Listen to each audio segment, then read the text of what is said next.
الملاعب في الدول العربيه بمختلف القطاعات، وجدنا الملاعب في المملكه الاكثر عربيا حيث تصل ل 120 ملعب اذا حسبنا ملاعب وزاره التعليم العالي ووزاره التربيه والتعليم، والملاعب التابعه الى القطاعات العسكريه حيث تصل ل 120 استاد رياضي. واتمنى يسلط الضوء عبر القناه الذهبيه حول التعاون بين القطاعات العسكريه مما يساهم في تطوير الكره السعوديه. النقطه الثانيه والاخيره، وانا اتمنى لا يفهم كلامي على اجتماع اعضاء شرف نادي الاتحاد في منزل عضو الشرف الاتحادي الكبير الاستاذ طلعت لامي في تحديد رموز نادي الاتحاد، ولكن اتكلم عن رموز تحتاج الى تسليط الضوء عنها لما قدمت للرياضه السعوديه، حيث لدينا اعلام واهرام لا تنسى في الرياضه السعوديه، قدمت الكثير والكثير للرياضه.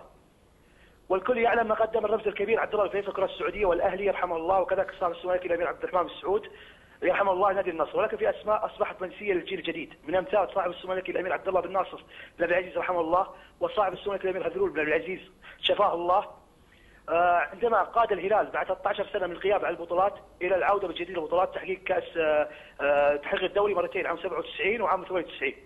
وكذلك الرمز الاتحادي الكبير الامير طلال منصور عبد العزيز حفظه الله الذي عاد الاتحاد من جديد تحقيق بطوله الجمعيه العموميه عام 94 هجري بعد غياب طويل، وبناء فريق قوي حقق الدوري المشترك بعد استغاثه بالسنه في عهد اداره الاستاذ طلعت لامي. وكذلك الامير خالد بن سعد نادي الشباب، وصاحب الامير بندر بن خالد العزيز رئيس اعضاء شرف الاهلي في السبعينات الهجريه السبعينات الميلاديه. جميع هؤلاء الاسماء منسيه لدى الشباب لدى الجيل الجديده، نتمنى تسليط الضوء في هذه القناه الذهبيه القناه اللامعه عن هؤلاء ماذا قدم الرياضه السعوديه وانديه الوطن. والف شكرا استاذ عادل على الاستضافه، وشكرا للجميع الموجودين، وبارك الله فيكم. شكرا زميلي غازي الصويغ.